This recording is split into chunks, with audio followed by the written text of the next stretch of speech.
Hello, and welcome to another episode of Boundless Body Radio. I'm your host, Casey Ruff, and today we have another amazing guest to reintroduce to you now. Andy Schoonover is a returning guest on our show.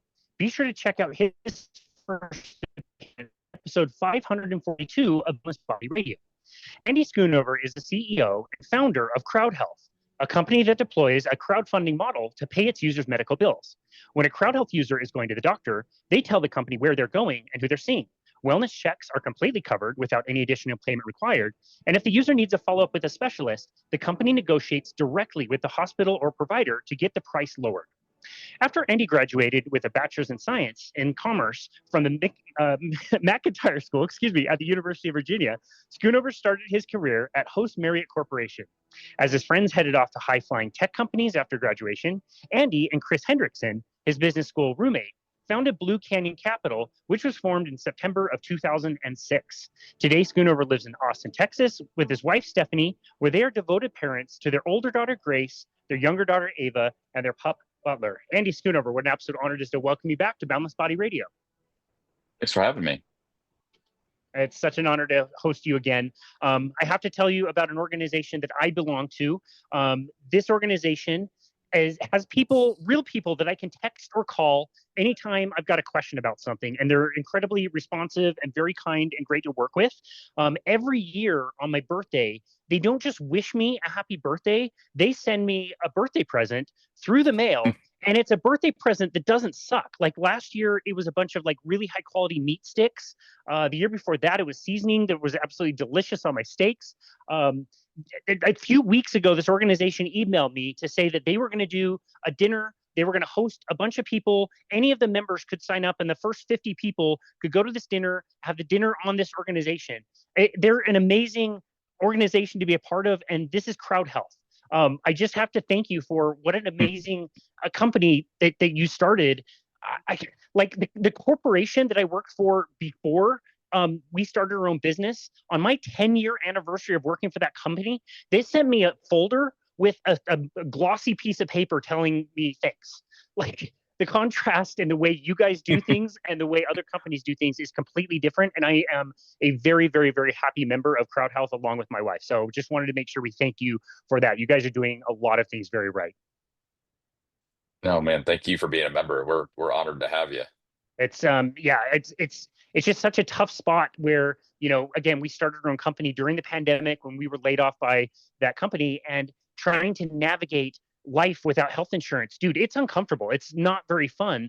And you look at some of the prices for health insurance, and it's so ridiculous. Like I would have to get a second job to afford health insurance that wouldn't kick in until, tens of thousands of dollars later because they're high deductible plans to have at least some alternative and to feel comfortable knowing that if something were to happen, if we got pregnant, if I got clobbered on my bike, like I have the crowd health model that you guys have started. And it's just, again, on a personal note, thank you very much for everything you guys do.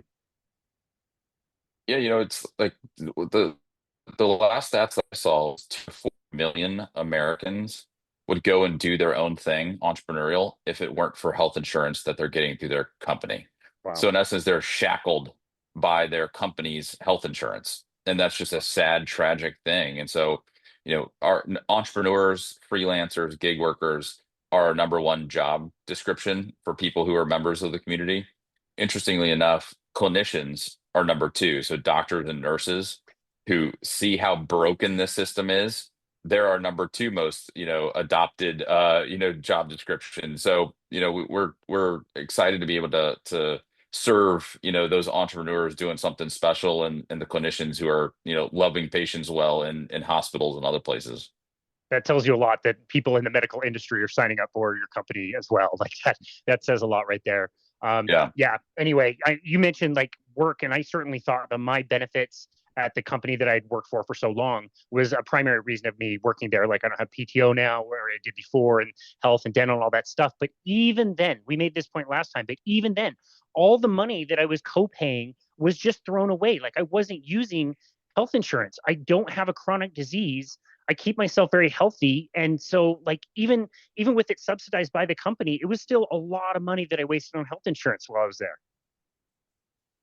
Yeah, and we've got a community of people who are pretty healthy. They're taking care of themselves. with typical insurance, you're giving 25 cents of every dollar is going to somebody with diabetes. And the vast majority of those people have type 2 diabetes, which is a lifestyle issue. And so we got a lot of people in our community that look a lot like you, that are super fit, take care of themselves, and just want help if something big happens. And that's what we're here for.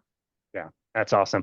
I wanted to touch on something we talked about last time, but didn't go into very much detail, which is your own personal health story and finding this world of like metabolic health. I know that you stay with a fairly low carbohydrate diet, or at least you did, as far as I know, kind of a carnivore style type diet. Mhm. How did your own health journey kind of transform, and how did you become aware of this whole field of metabolic health?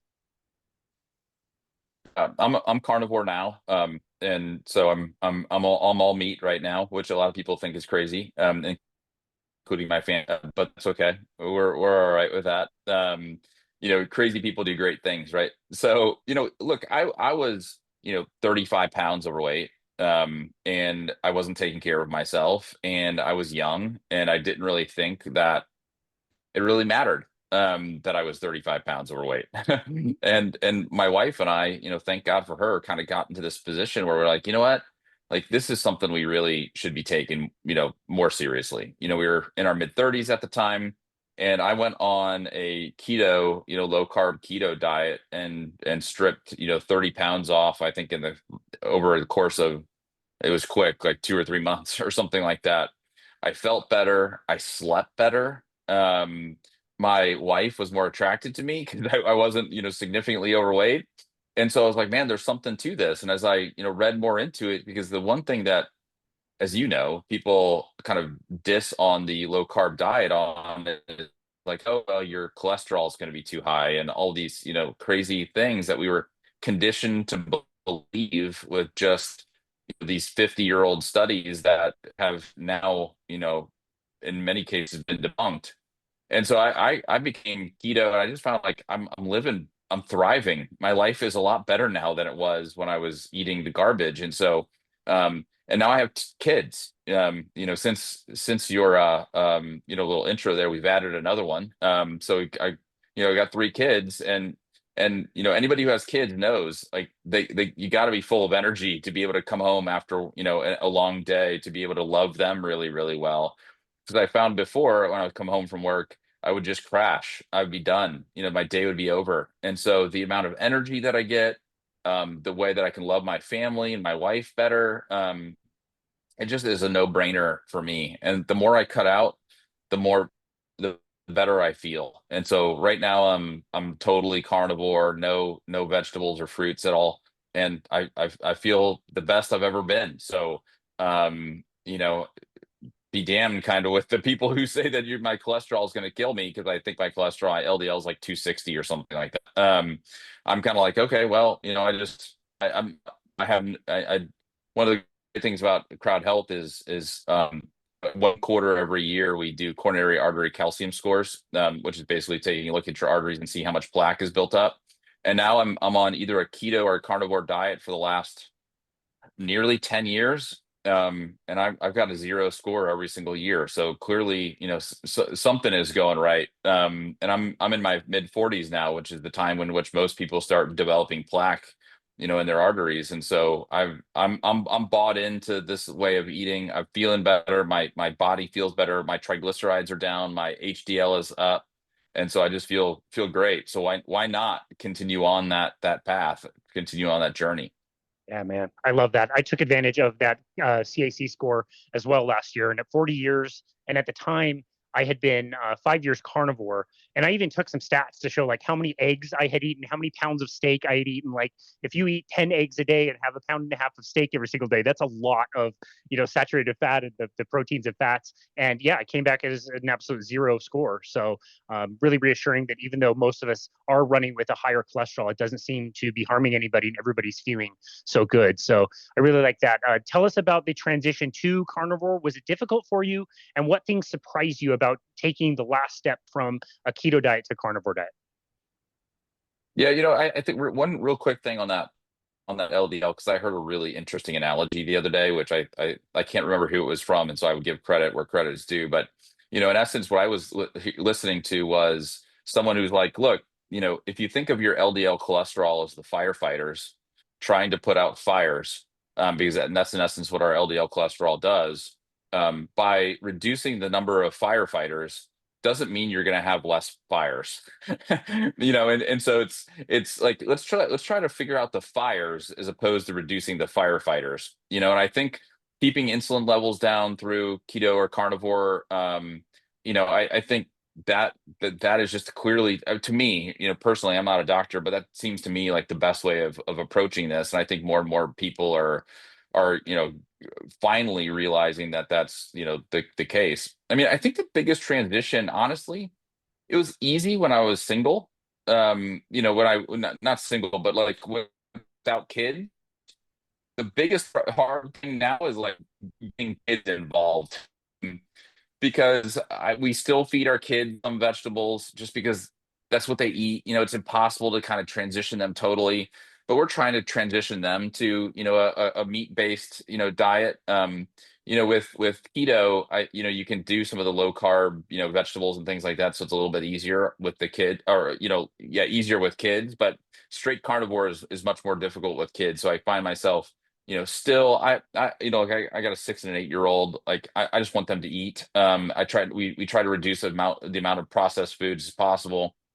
So I'm okay with fruits and vegetables and meat for them. But that's probably then the hardest transition, is to take what we do and then make it family friendly. And so typically me and my wife will have either a subset of what we eat, or we'll give the kids other stuff. But I mean, that's been the biggest challenge. I mean, on the other side, recipes and things like that for carnivore, and trying to keep it fun is a little bit more difficult. I find myself cooking a little bit more than I used to on a keto diet, and so those are the big things. But all in all, like, those are small sacrifices to pay from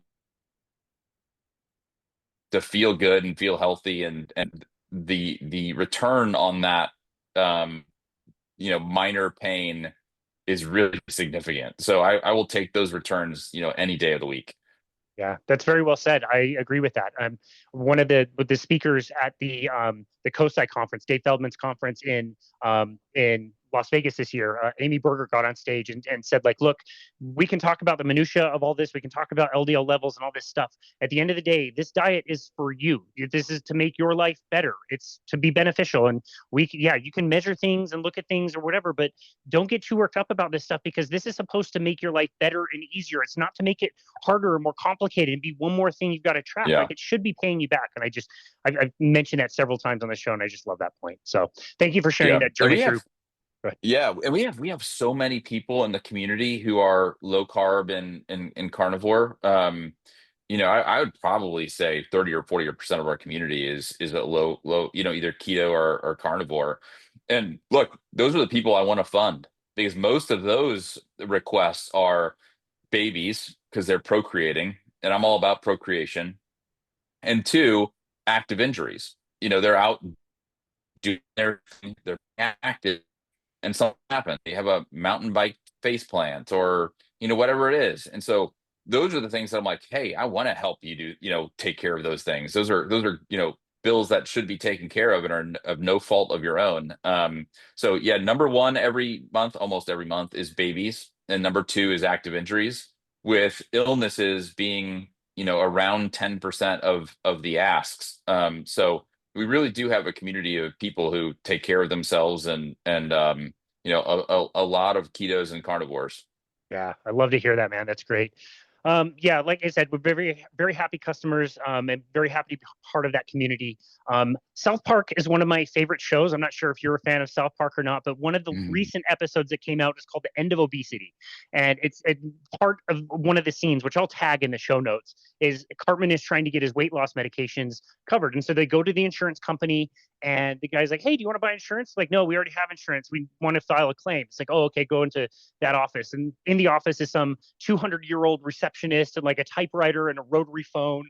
and they're trying to get this claim taken care of, and they eventually get to like this song of like, we're dealing with the American healthcare system, and they go back to the doctor, and they need to see a specialist, and they have to fill out forms, go back to the insurance company, and the insurance company was supposed to talk to the doctor, and they didn't, and the song's like speeding up and getting more chaotic as it goes, and everybody knows that's what it is. Why does the health insurance model suck so bad, and everybody knows it, but everybody thinks that they have to be part of it? Yeah, it's because so many people profit off of it. It's a $5 trillion industry now. And that, if our healthcare system were a country, it'd be the fourth largest GDP in the world Oh my after the goodness. United States, China, and Japan. That's how much we spend on healthcare. And it's twice as much as anybody else. And not only that, but our life expectancy is actually going down. So the fact that we're spending twice as much and we're getting worse outcomes is really a conundrum. And it's because so many people profit from it. And ultimately, if you're sick, there's more profit to be made. If you're sick, there's more doctor visits, more hospital visits, more pharmaceuticals. And so you are, in essence, I always say, like, look, if you're not paying for the product, you are the product. And that's in essence what's happening in healthcare. Since we're not paying for it, our insurance company is paying for it ultimately. We're the product. People are making money off of us being sick. They don't make money off of us being healthy. They make money off of us being sick. And that's the tragedy of this healthcare system. I mean, I'll give you one little example, and I say little, it's a big one, but health insurance plans, they're maxed out at how much they can make off of us. So if we have $1,000 premium, they can only make $150. So, how do they grow their profit? From 10%, from 150 to 165. Well, that means our premium has to go from $1,000 a month to $1,100 a month. So the insurance companies actually want premiums to go up over time. And so you have the buyers of healthcare, health insurance companies, they want the price to go up. The sellers of healthcare, which are these big hospital systems, they want the price to go up. So, if both seller want to go up, what goes up? So that's the trend of our system, is that we just have these reverse incentives to keep people sick.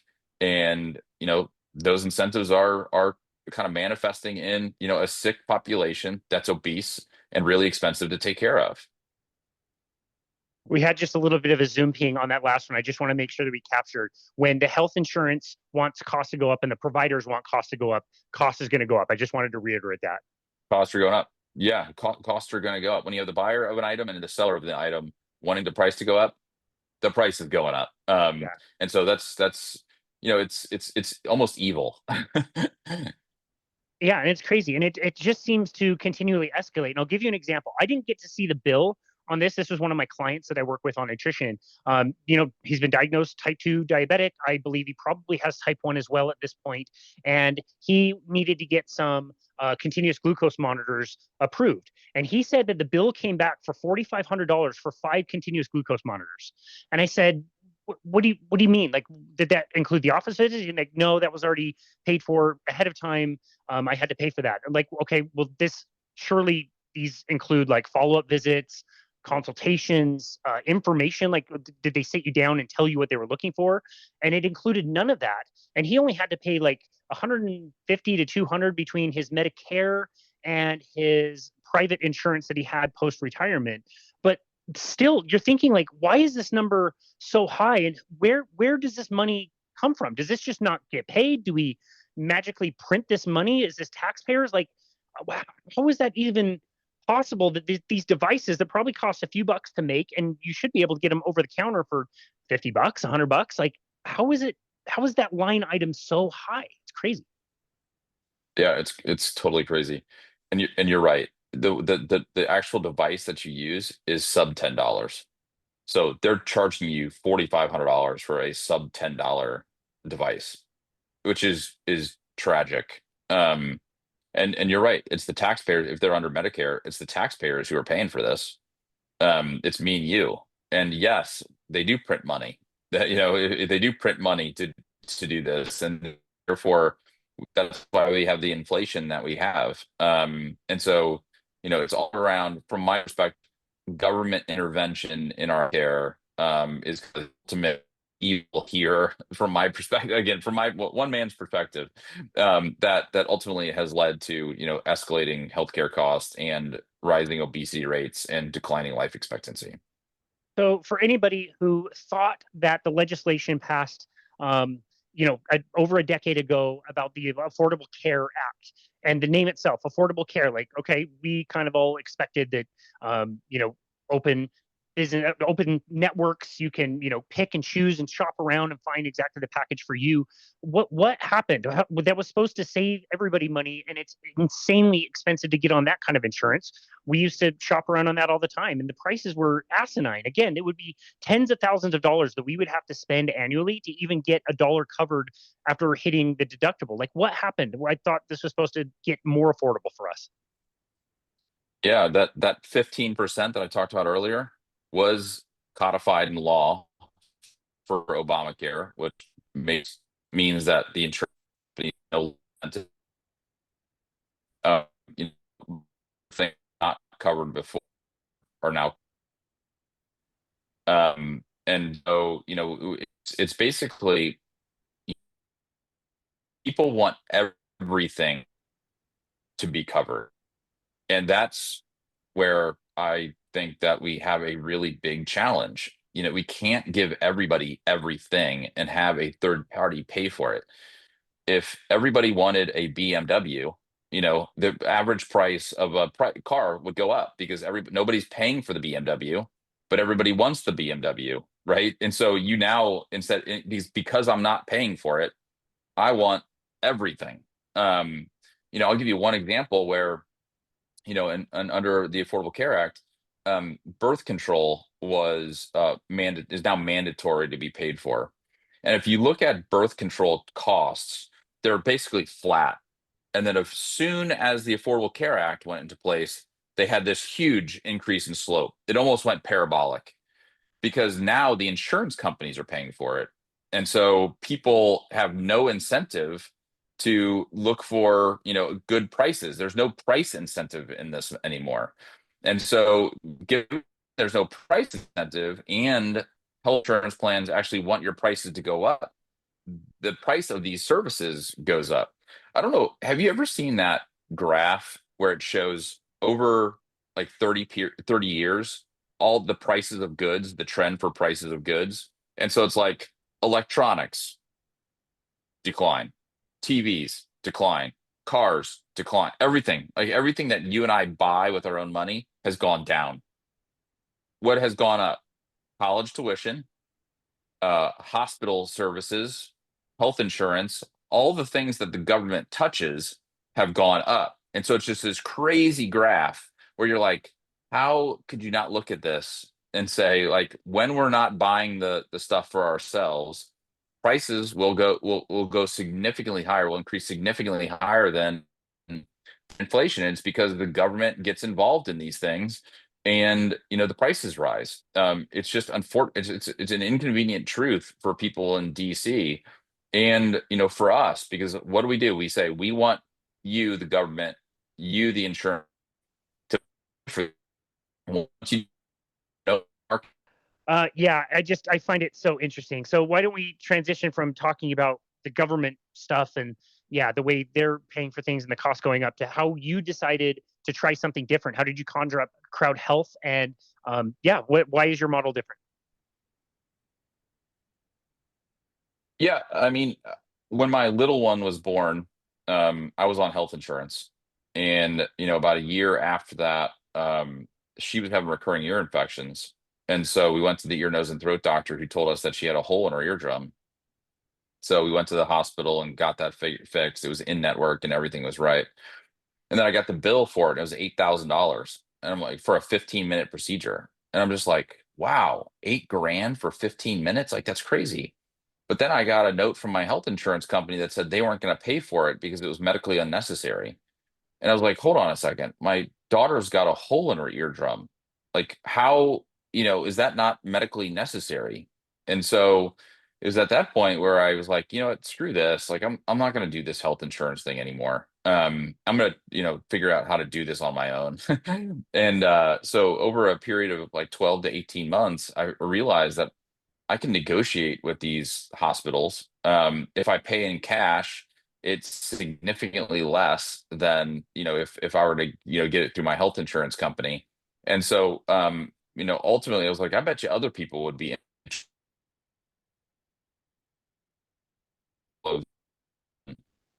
And we're now 4 years in, and 20,000 bills later, and and 99.9% of those bills have gotten funded.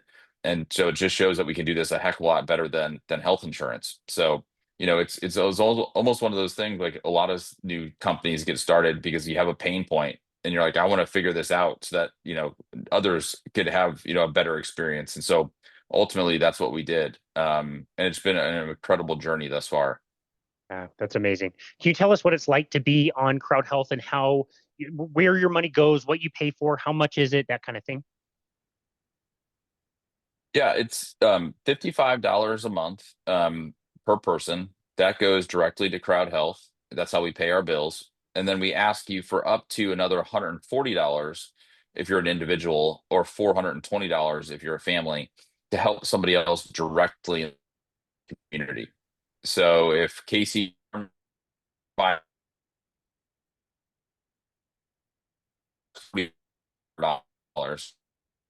if that's, they'll transfer money directly from their account to the account. And at the end of the day, Casey will have that $5,000 then to go pay for, his broken arm. And given that you're paying the doctor directly, it means that the doctor doesn't have to deal with all the health insurance craziness. Doctors spend about 2 days out of their week focused on getting paid, fighting with health insurance companies to get paid. And so, if you can rip out all that administrative cost, the doctors are able to give you significantly better prices than a health insurance company. So, that's ultimately kind of our hack, our healthcare system hack, is to pay for these bills directly, as opposed to having the doctors pay for, or the doctors spend all the time and money and effort to go get paid from health insurance companies. So, I say up to 140 because in essence, what we do is we will only ask for as much as the community needs. So this month, I think we're only asking for like 85 of the 140, which means you're not, that other $55 you get to keep. We're never going to ask for it again. Whereas if you were in the health insurance model and they were to keep that money. So we're totally kind of turning this payment system on its head. And like I said, it's worked so well. Everything from pediatrician visits to cancer cases. I think we've had 36 cancer cases at this point, and all of them have gotten fully funded. We had a guy who accidentally shot himself. He was in Montana fishing, and he had a 44 in his holster, and he caught a fish. He was reeling in. He leaned down to get the fish. The gun fell out of his holster, hit a rock, went off. Bullet went into his calf, out the back of his calf, into his thigh, out the top of his thigh, into his chest, and out the back. And he was 2 hours from the local hospital. So, they had to fly a helicopter in just to pull him out of this creek to get him to a hospital. He was in a coma. He went into sepsis, and it was just a crazy, situation. But that bill was almost $1 million. So we get those bills, and then we have a group that negotiates those bills on his behalf. And so we got those bills from nearly $1 million down to like 200 or $250,000, and the community fully funded that. So that's one example of how some of these really big bills can get paid. That's an incredible story. Yeah, I've heard you tell other stories like that where you've, found better prices in different areas and flown people away to different areas to take advantage of those prices. And maybe we can talk about that as well. I actually don't remember my healthcare company ever sending me a check monthly to say like, hey, we didn't spend as much this month, so here's an extra like $50. Why don't you just go spend this on whatever you like? I don't remember them doing that. Yeah, it's kind of unheard of, huh? And even in our case, like we don't even ask for you to send it to us. Like you could just keep it. Like we don't want it. And so we have every incentive to like keep those prices down low, so you pay less every month and you get to keep as much money. And so in essence, the price of our product or service goes down, which means I get more people to join the community, which means I make more money. And so I make more money when you're healthy and get the bills paid. Whereas insurance companies make more money if they see prices rise over a period of time and they decline your bills so that they can keep around that 15% that I talked about earlier. And so the incentive in the healthcare system is incredibly perverse. And we've tried to rip all those perverse incentives out of the equation. And so far, so good. Yeah, wow. One thing that I found very underrated when we talked the first time, and I wasn't a member of CrowdHealth at the time, is the community aspect of things. I was always curious. Like you had said that pretty much every member every month they've got the option. You don't have to pay if you don't want to. You can turn somebody down and say no. But pretty much everybody Mhm. does, and you guys have paid every single bill that you've had. And in the back of your mind, you're always like, okay, well, I'm paying for everybody else. I would hope that if I bust up my knee in ice hockey or again get hit by a car on my bike that people would be willing to do it, but there's really actually no guarantee. But the community aspect just adds such a unique layer, and when I see that email come in, I don't actually have it turned on to automatically say yes, because I always like to read through it and see who the Yeah. person is, where are they, what happened. And yeah, this is a total stranger, but I feel there's a connection there that's very different. Can you talk about that aspect as well? Yeah, we'll ask you once per month to help somebody else out in the community. And like you said, you can say yes or no. Say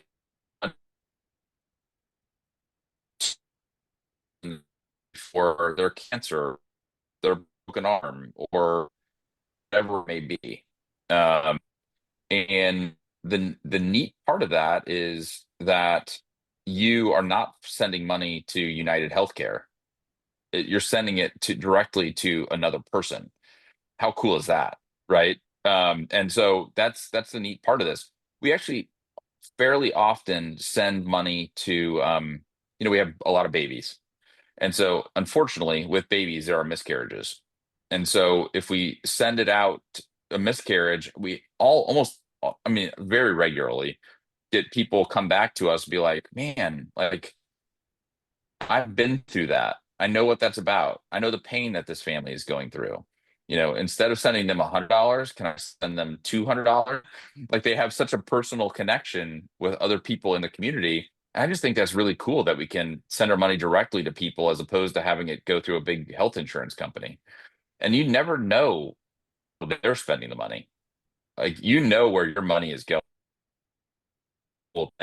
Uh, I would much rather send it to somebody who is dealing with a miscarriage than sending it to healthcare.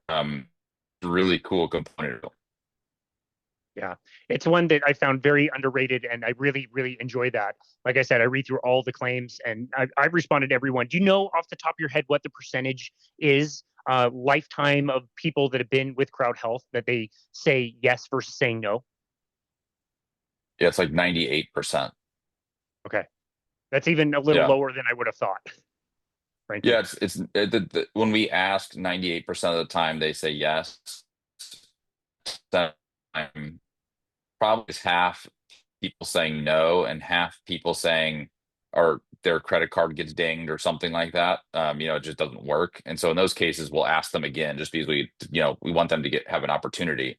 But yeah, it's probably 1% of the people who actually go in there and say, no. And a lot of times it's because it's something they don't want to fund. Like we got some older folks in the community that don't want to fund babies. So they want, if you say no, we'll actually ask you a second time. So those are the times we ask you twice. They want to give to something else, which is totally fine. I'm totally okay with that.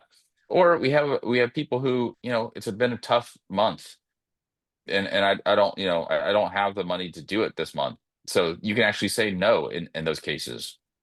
The thing that we do though, which I think is important, and this now that you remember, is if you were to submit a bill to us to the community knows how many.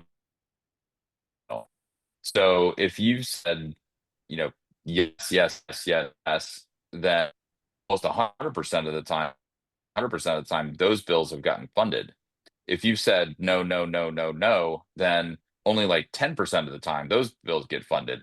So there is a reciprocity within a community that works really, really well, because nobody wants to give to the person who only wants to take. Totally. Totally. Yeah, I see that working really, really well. And we mentioned it last time. It's almost like Uber ratings that go two ways or Airbnb ratings that go two ways. You know how good the host is and you know how good the person is renting the place out. And that's kind of self-regulating. So I really like that aspect as well. Yeah, and I was going to ask you, based on the population, so there's a few things that you have to meet to be able to get into the community. It's not just for everybody. What percentage of the things covered are acute in nature, or the pregnancies, like we said, versus chronic in nature? Like, are there a lot of chronic issues that people need funding with that is being paid for by the community? Yeah, I mean, it's like 5% of funding goes to Wow. chronic stuff.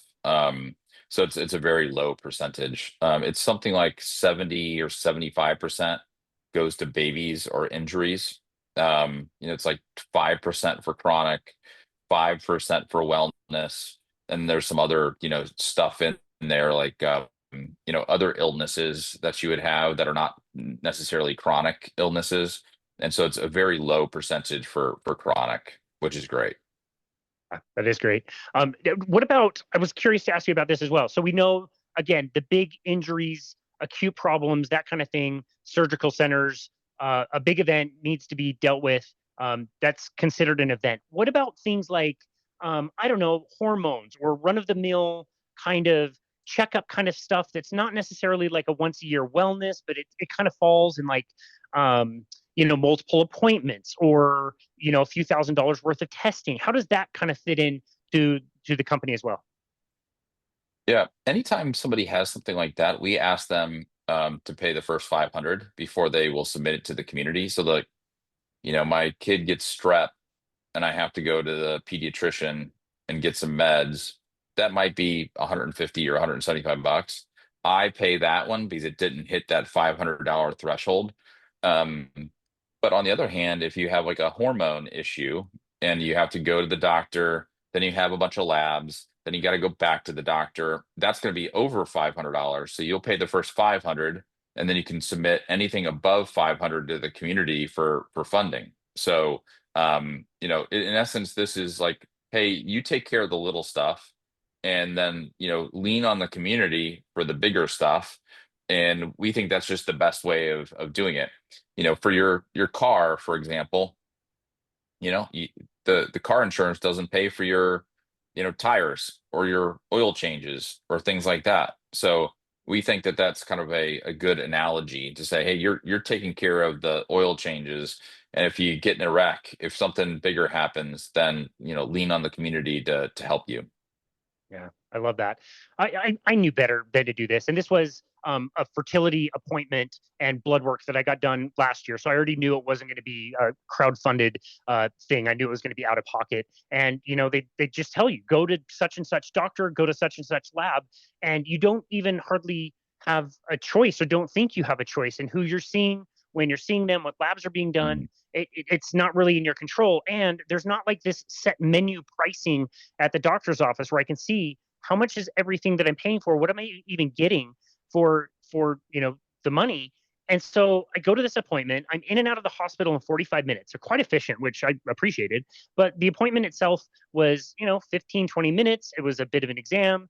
The doctor came in. We chatted for 5, 10 minutes. He left. I went to the lab. They immediately got me in, drew the blood. I left. I got my results a few weeks later, followed by a $2,300 bill for all of that. Oh, And it's just like, dude, I wish I would have known, because a few of these things I probably would have chosen not to do. Like, I don't think I need an exam down there. Like, I feel like everything is working properly. And like, if that was like $1,000, I would have maybe said, well, let's just do the blood labs and call it good there.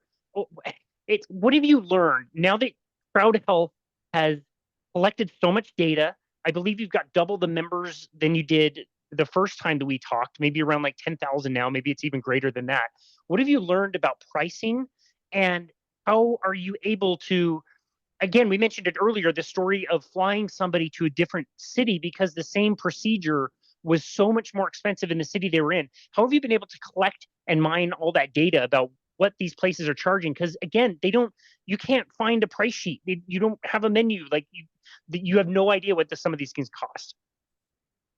It's like the only thing in the United States where we go and buy stuff that we don't know what it costs, and we just get the thing. You're like, what the heck? You didn't even tell me what the price was. Ridiculous. So, one thing is never go to the hospital. Everything at the hospital is like 5x what it would be outside of the hospital. So the labs you got, if they were, let's just say they were 2,000 of that 2,300, I'm sure it was probably around that. Outside of the hospital, it probably would have been 80% less, maybe even more. And so anything in the hospital is egregious. And so do not go to the hospital for labs or doctor visits or things like that. If you're going to get labs, just call us because we can find you a place, for labs that are significantly less. I'll give you one example. I was at the hospital a couple of years ago, probably a year and a half ago now. And they charged me for a complete metabolic panel. It was like $256. Whereas I could have gone to a place down the street that was literally $5 or $6. And Wow. so that's the difference between hospitals and,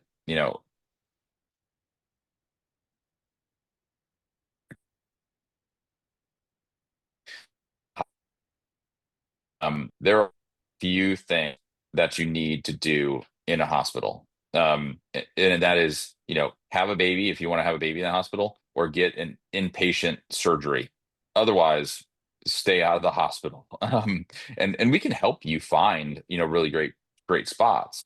So, you have a care advocate internally at CrowdHealth that you can call, you can text, you can email and say, hey, this is what I need. And we can find you, especially where you are in Salt Lake, a really great place to go and get those things. The quality will be, as good or better, and the price will be significantly lower. So we've built this huge database over this period of time to know exactly where you should go and pretty much wherever you live. I mean, if you live in like, Topeka, Kansas, it's a little bit harder than it is, Salt Lake or Austin or Dallas or one of those places. But most of the time, we have a really great place that you can go to. Yeah, that's awesome. I love that benefit. And you said something very interesting I don't want to miss. In this community, you probably would have a lot of people that are having babies that wouldn't necessarily want to go to the hospital to have the baby. Maybe they want some kind of a midwife Yeah. option, maybe a birthing at home, and where that would probably not be covered by insurance at all, or you maybe wouldn't even have those options if you were on standard health insurance. That does sound like that is an option through CrowdHealth. It's crazy because the last stats that I looked at, it's like 1.6 or 1.8, I can't remember, percent of babies are born at home. With Crowd Health last month, it was 50%. Wow. So our members are 30x ish more likely to have a baby at home than in the general population. I think we just have a group of people who, kind of like, I don't want the Western medicine. This is not a medical procedure. This is just a biological thing that happens. And so they want to do them at home. And they get, a doula, a midwife, the support,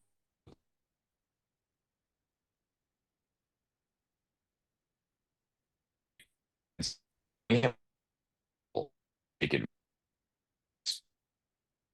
you know, super cool. I love that that is an option for the people that want to do that. I figured there would be a lot more people in the community that would want to do, birth at home or some other alternate, but I had no idea it was that high. 50%. That's crazy. Yeah, it is. It's neat to see. Wow, that is really cool. And tell us about the relationship with the doctors that you end up kind of developing relationships with. How has that gone on their end? How does this benefit them as well? Yeah, I think the only people who like us better than our members are the doctors. We have like dozens of doctors. I think one week we had like 50 or 60 doctors reach out to us and were like, hey, can you please send members our way? Because I want to be paid in cash. I want to get paid at the point of care as opposed to having to bill health insurance. And if you think about it, they're all into the doctor patient relationship. And so when you have an insurance company, the government, your employer, in between you and your doctor, there's a lot of people or a lot of entities that have to say yes to your care for you actually to get provided that care. Whereas if I'm paying the doctor directly, it's now between me and the doctor. He or she can do whatever he or she wants, in that situation because I'm paying for it. And so that's the great kind of thing that we are able to do. And my personal experiences have been phenomenal because the doctors almost like breathe a sigh of relief that they're getting paid directly, and they're like, oh, this is between me and you now. I don't have to really worry about, all these other entities influencing our medical decisions, which I think is the way it should be. So doctors love it. And we've only had, 20,000 bills. I literally, 4 years, 20,000 bills. I heard for the first time today that a doctor didn't want to take cash, and it was in Connecticut. And Connecticut just has weird stuff going on over there. But it's like literally once out of 20,000 times that we've had a doctor say, I don't want to get paid in cash. So Wow. there are, a huge little system that was just weird. Wow. But the vast majority of doctors love it when you go in and pay them directly. Yeah, that makes a lot of sense. And another thing that I didn't realize when I first signed up for CrowdHealth is all the other little things that you provide. So on the app, I can go on there. I can schedule talk therapy if I ever need to. I can do virtual appointments. Mhm. I think you offer really great prices on prescriptions. I don't take any, so I wouldn't know, but seems like that's all really easy. And then also there's other incentives that you do. Like I was super impressed when I got an email last January that was like, hey, if you go get a DEXA scan, we're going to reimburse you, which I'd now been able to do 2 years in a row and see the changes. And that was really helpful in that CAC scan. And like you guys are offering other things to get paid for, including like an annual wellness visit if you want up to a certain dollar amount. So tell us about some of the other benefits that you're providing your members. Yeah, I mean, I think that if we get the prices right, I think that's great. But I also think that like we need to improve our health. Like we need to give our members an incentive to look at the data and make lifestyle changes to improve their health outcomes, their metabolic health outcomes. And so once a year, we do allow people to go and get DEXA scans and submit that to the community for eligibility. We're doing a gut health exam this year or this quarter, excuse me, so people can go and get what's going on with their gut. We're doing coronary artery calcium scores again, and then fasting insulin at the end of the year. And so these are all things that we think are really important to understand. And so those are kind of really cool components of what we do. Again, what I tell my people internally, it's like, yeah, I want people to be healthy now, but more importantly, I want them to be healthy when they're 80 and 90. I want them to be able to go out into the backyard and play wiffle ball with their grandkids when they're 85 years old. Like that to me is thriving. And then I want our people to, it sounds kind of crass, but like I want to die fast. I don't want to die slow. Um, that's a sucky way to go out. And so um I think that component of this is really important too, that we actually are living thrive lives. And we tell people about keto and carnivore and things like that in hopes that they'll take on that kind of lifestyle. But at a minimum, they should know what's going on with their body so they can make informed choices.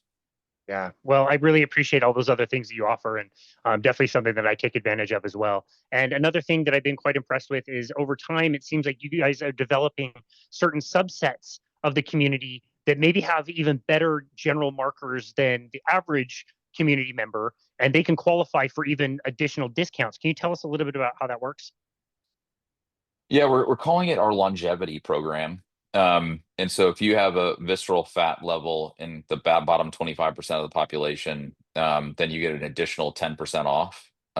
If you have a fasting insulin level below, I believe it's 5.5, it might be 5, you get 10% off. And so we're giving people these discounts to, one, award people for taking really good care of themselves, but two, incentivize people who aren't taking good care of themselves to reconsider. So we think that's just, it's really important. Back to our car insurance analogy, people, car insurance will do this analysis where you plug something in your car and they'll tell you, good driver, bad driver, low price, high price. And so it's like, why can't we do that with healthcare? Well, it's actually outlawed. It's a law that you can't do that with health insurance. So given we're not health insurance, we don't have to abide by those. And so we think it's really important for people who are taking really good care of themselves to see the benefits of that. So those are other things that we're doing to really incentivize people to be in good health. And I absolutely love that. Is there anything else you want to add to this conversation that I haven't asked you, or something that you want to talk about as far as your company goes? Again, I'm just so impressed with the way you guys do things and such a happy member of the community. Is there anything else that we've missed in this conversation you want to highlight? No, I'll just say, we're on all 50 states. So wherever you live, if the only people we don't allow in are smokers and people who are obese. And so there are some guidelines for that. And then, also, if you're 65 and older, it doesn't work, just for Medicare regulatory issues. Otherwise, we'd love to have you, join the community. It's join crowdhealth.com. Yeah, come and join us. Yeah, I again would second that call to action. My wife and I have been very, very happy members of the community, and the peace of mind of knowing that we can be covered if something happens is a huge weight lifted off our shoulders. And just the customer service that we receive, the kindness that we receive, again, even for just like a simple thing like sending out birthday presents that don't suck, is way cool, and it's really inspiring. And you guys do a great job. And like I said, just to have that peace of mind is really valuable. So I am more than happy to give you a platform anytime to come chat about this. I try to share the episode that we did before around with as many people. I tell as many people as I can about your company and your work. And yeah, you guys are really doing things right. And I'm very, very impressed and very happy to be part of the community. And just one more time, where would you like people to go to find you and find CrowdHealth? Join crowdhealth.com is our website. And then join CrowdHealth on all social media platforms. Perfect. We'll be sure to tag that in the notes. Andy, thank you again so very much for everything that you guys are doing. It's such a cool business model, and I'm so thrilled to see that it's taking off. More people are joining. I think it's going to pick up steam, and rightly so, because you guys do a wonderful job. So thank you so very much personally, from myself, from my wife, and thank you for all the listeners on behalf of the listeners as well for taking time to be on our show today. We really appreciate you. Thanks for having me. Yeah, absolutely. And this has been another episode of Boundless Body Radio.